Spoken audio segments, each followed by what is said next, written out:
Good morning, student. So next topic of unit number 5 is rules for selecting the rotor slots. So if the rotor slots and stator slots are equal, then there may be a possibility of crawling, and sometimes there is a possibility of magnetic locking. So for that purpose, we have to choose the proper selection of the rotor slot.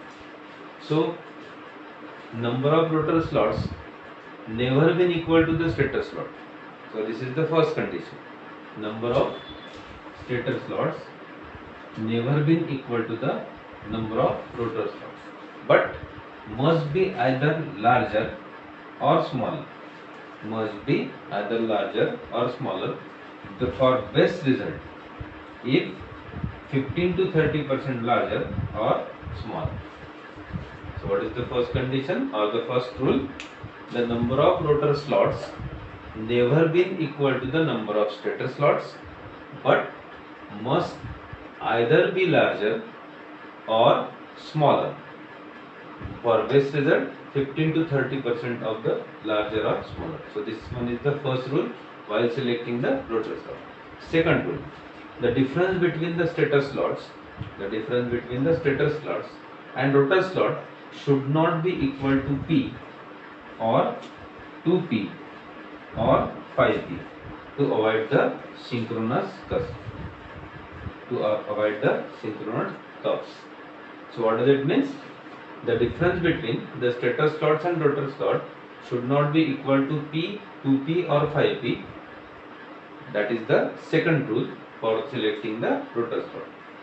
Then third rule, the difference between the number of stator slots and the rotor slot should not be equals to 3P. The difference between the number of stator slots and the rotor slot should not be equal to 3P for three-phase machine in order to avoid the magnetic locking. So what happens if you choose the difference between the stator slots and rotor slots equals to 3P? Then under that condition magnetic locking occurs. That's why we have to avoid this combination, that is the difference between the number of stator slots and the rotor slots should not be equal to 3P to avoid the magnetic locking. Then fourth rule, the difference between the number of stator slots and rotor slot should not be equals to 1.2 P plus minus 1 P plus minus 2 to avoid the noise and vibration. Yes, what is the fourth rule? To avoid the noise and vibration, the difference between the number of stator slots and the rotor slots should not be equals to 1.2, then P plus minus 1 or P plus minus 2 to avoid the noise and vibration.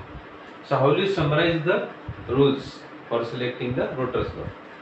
That is the number of stator slots minus rotor slots should not be equal to 0 plus minus P plus minus 2P plus minus 3P plus minus 5P plus minus 1 plus minus 2 plus minus P plus minus 1 plus minus P plus minus 2. So in this way the proper selection of the rotor slots is very important. That's why these are the 4 rules for selecting the rotor slots, and this one is the summary of all the 4 rules. Now see the next topic.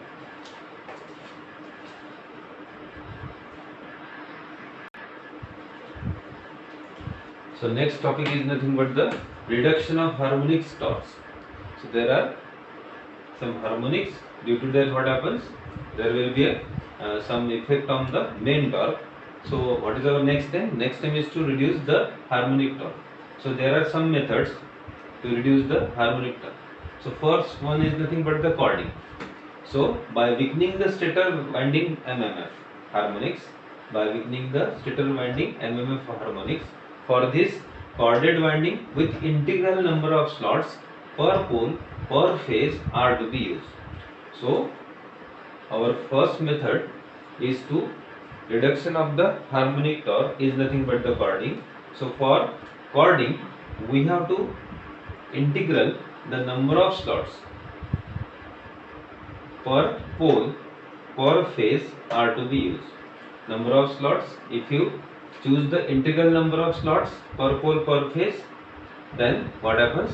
There will be a cording. If there will be a cording, then what happens? The harmonic toss will be reduced. Then the second method is nothing but the integral slot winding.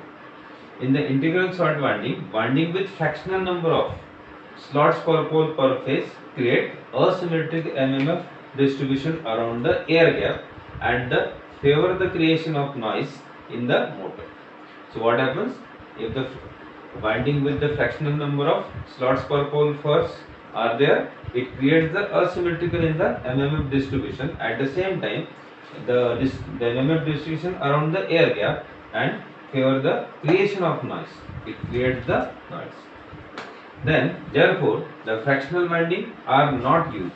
Therefore, the fractional winding are not used. Why the fractional winding are not used? Because it produces the noise. So, for induction motor stators, only integral slot windings are used. Only integral slot windings are used. So, these are the two methods. First one is the bicording, means the integral number of slots per pole per phase are to be used, and second one by choosing the fractional windings or the integral winding slots per are used. Then third one is nothing but the skewing. Skewed, you know that the squirrel cage rotor is skewed in nature. The skewing means the motor noise, vibration, cogging, synchronous toss can be reduced or entirely, sometimes entirely eliminated by skewing the motor, by skewing the rotor. So due to that, what happens? The variation in the flux density, magnetic pull and torque due to the slot opening will be displayed in time phase along the core length, resulting in more uniform torque, less noise and the better voltage waveform. So what is our next step? Next step is to select the value of skewing angle. The value of skewing angle is in mechanical, that is 720 divided by NP. So this mechanical angle you have to convert into the electrical angle by multiplying by P by 2, which is equals to 360 by N. So degree electrical, or 2 pi by N, that is electrical radian. So after selecting the skewing angle, what happens? The winding factor will decrease. As the winding factor will decrease, the leakage flux will be increased, and due to that the power factor decreases. So in this way, by selecting the proper skewing angle, you can decrease the winding factor, we can increase the leakage flux, and due to that the power factor decreases. So this one is the third technique for the reduction in harmonics.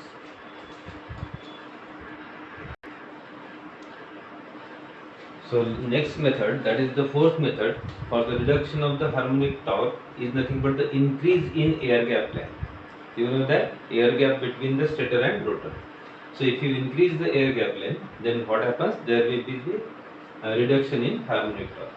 So an increase in air gap length decreases the harmonic torque, but an increase in the gap length leads to an increase in no load current. So if the no load current increases, under that condition what happens? There will be a possibility of the power factor may get poor. So as the power factor may get poor, even that condition the harmonic torque may reduce. So increasing air gap length decreases the harmonic torque. So by going to decrease the harmonic torque by increasing the air gap, under that condition there leads to increase in no load current. So increase in no load current means what? There may be a possibility of decrease in power factor, or it gives the poor power factor. So this completes the reduction of harmonic torque. So next topic is nothing but the design of rotor bars and slots. Design of rotor bars and slots. So you know the rotor slots. And what is rotor bar? Rotor bar is nothing but the thick copper conductors are placed in the rotor slots called as a rotor bar.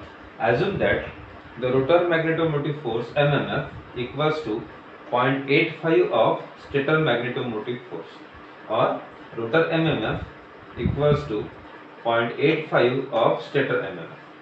So number of rotor bars equals to the number of rotor slots. Number of rotor bars equals to the number of rotor slots. So NB equals to number of rotor bar and SR equals to the number of rotor slots. So rotor MMF is given by IB multiplied by SR divided by 2.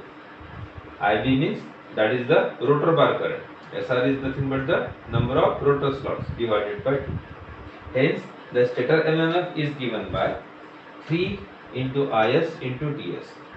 3 into IS into TS, where 3 for the 3 phase, IS is nothing but the stator current per phase, and TS is nothing but the number of stator turns per phase.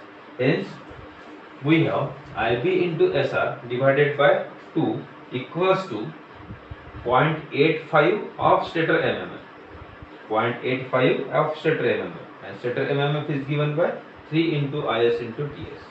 So, IB into SR by 2 equals to 0.85 of stator MMF, means 3 into IS into TS. So in this way you will get the value of rotor bar current IB equals to 0.85 into 6 IS into TS divided by SR. So in this way, by calculating the rotor bar current, you can increase the air gap length, then due to that there will be reduction in harmonic torque. So this completes the reduction of harmonic torques. There are 4 techniques: skewing, last one was the skewing, and this one is nothing but the increase in air gap. Now see the next topic, area of rotor bars.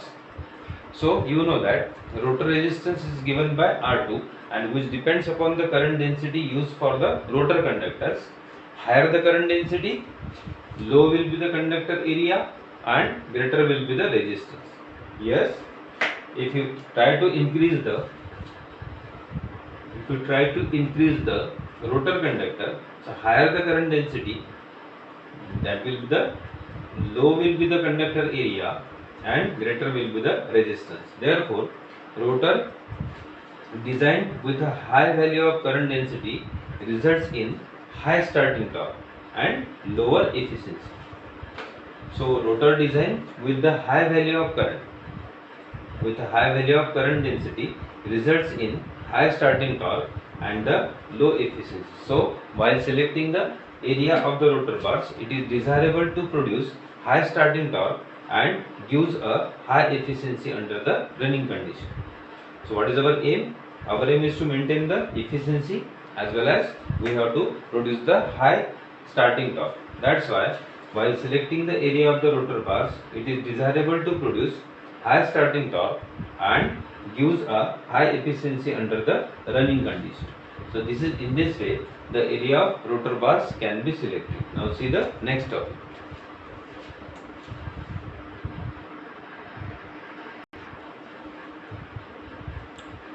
So next topic is nothing but the shape and size of the rotor slots.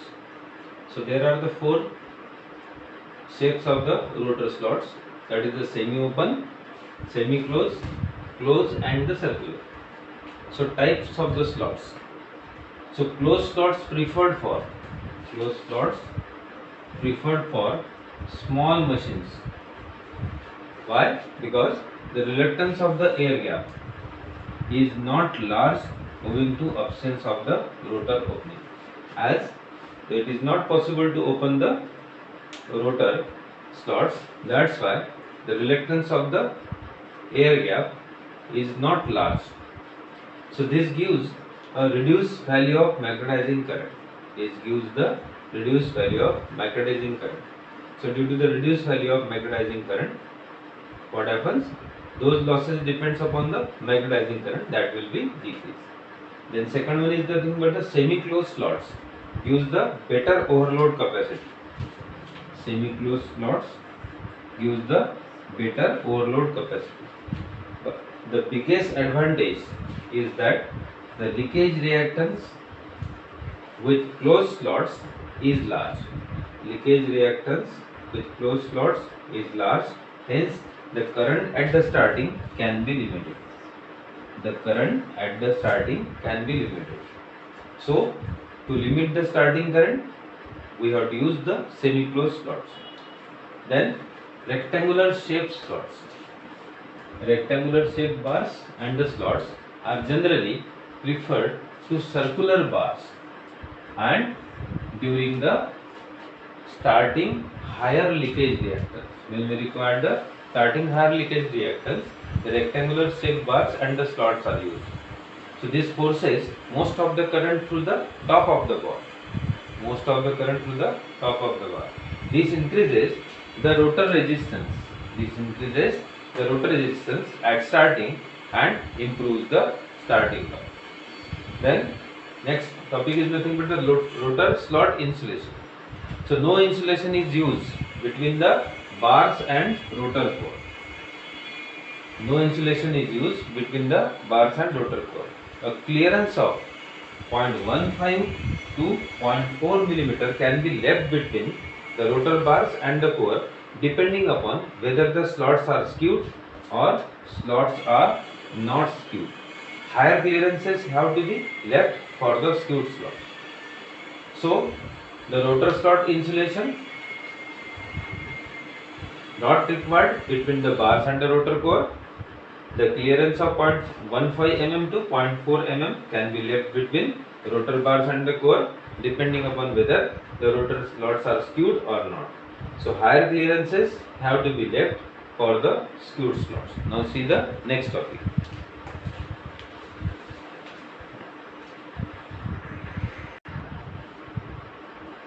So next topic is nothing but the design of end rings. These are the two end rings and these are the bars, that is the rotor bars. So figure A shows that the two end rings and the rotor bars. Then figure B shows that the magnitude of EMFs in the bar. So magnitude of EMF in the bar, here is maximum, then here the double end bars are there, here is maximum. And figure C shows that the distribution of the EMF can be considered as sinusoidal in the bar over the pole pitch, which circulates the current in the figure C. So in the figure C, the distribution of EMFs, which can be considered sinusoidal, the bar over the pole pitch. And the figure D shows that the current in the end rings and the current in the bar. So current in the bar is maximum where the EMF is maximum. The current in the bar is minimum or in the negative direction with maximum magnitude, where the magnitude of EMF is negative in the negative direction. So figure D is nothing but the wave which represents the EMF would be the current in the bars. So in this way, the design of the end rings affects the magnitude of the EMFs of the bar and the distribution of the current as well as the value of current in the end rings with respect to the current in the bar.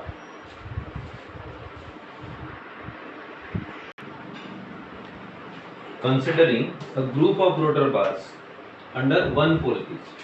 Considering group of rotor bar under one pole pitch, one half would send the current in the end ring in one direction and the other half in the other direction. If the current is maximum in all the bars at the same time, then maximum value of current in the end rings is given by. If the current is maximum in all the bars at the same time, then maximum current of the end rings is given by bars per pole divided by 2 multiplied by current per bar. So bars per pole is given by SR divided by 2 and current per bar is given by IB, and this is the maximum value. So maximum value of end ring current IE max equals to 2 divided by pi SR divided by 2P into IB max. But the bar current varies sinusoidally. IB max equals to root 2 IP. So root 2 for the sinusoidally bar current. Hence I max equals to 2 divided by pi SR by 2P root 2 into IB. Then the end ring current also varies sinusoidally. So RMS value of end ring current the RMS value of entering current IE equals to IE max divided by root 2 for the RMS value. So 1 by root 2 is nothing for the RMS value, and IE max equals to 2 divided by pi SR by 2P root 2 into IP. If you simplify this, then root 2 will be cancelled out, then 2 will be cancelled out. So what is in the denominator? Pi into P, and in the numerator SR into IB. So in this way, the RMS value of entering current IE is given by SR into IB divided by pi into P.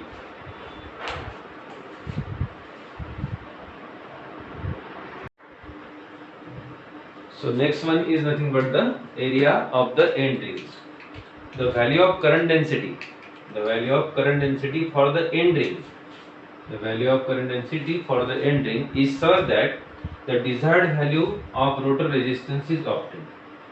The desired value of rotor resistance is obtained. That's why the value of current density is more important while calculating the area of the end rings. So choose slightly higher area of each end ring. Choose slightly higher area of each end rings. So area of the end rings, that is given by AE, A suffix small e, equals to current of the end rings, that is IE, and the current density of the end ring, that is del E. So AE equals to IE divided by del E.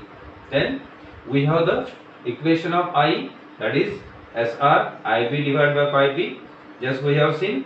So put the value of IE here. So SR IB pi into P divided by del E, and the value of area of end rings in millimeter square, where del E is nothing but the current density in the end rings. Now what is the next step? Next step is to calculate the area of the end rings.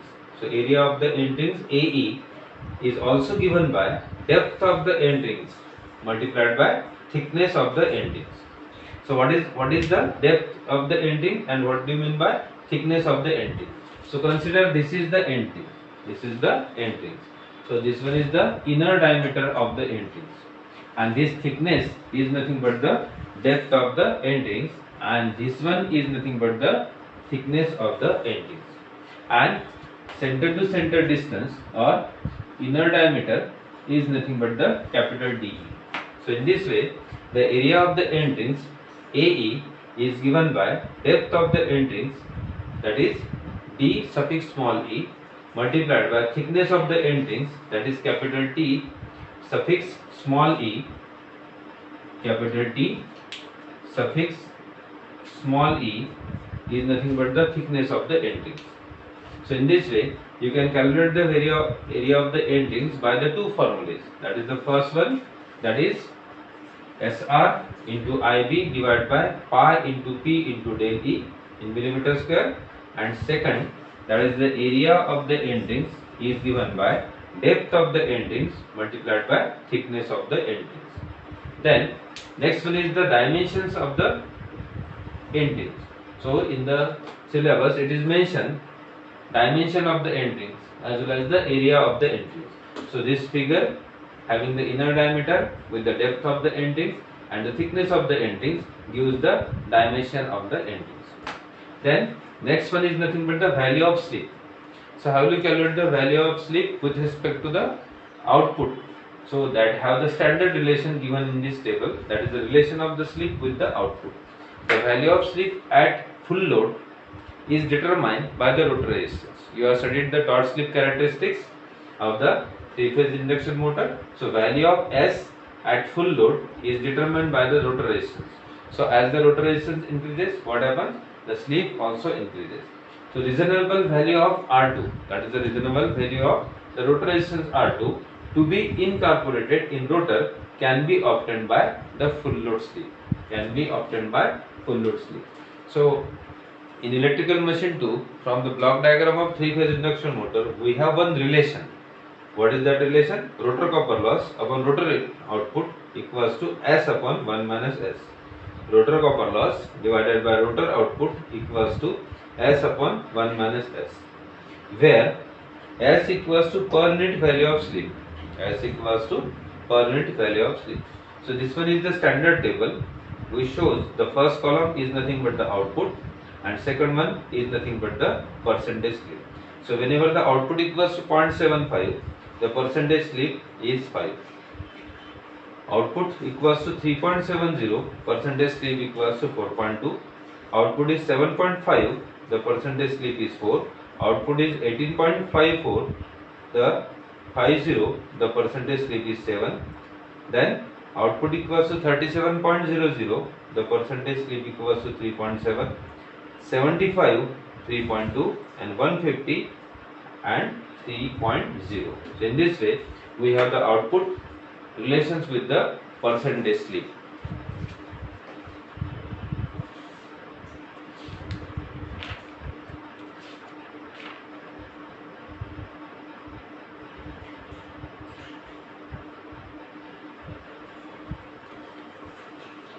So the area of the end rings,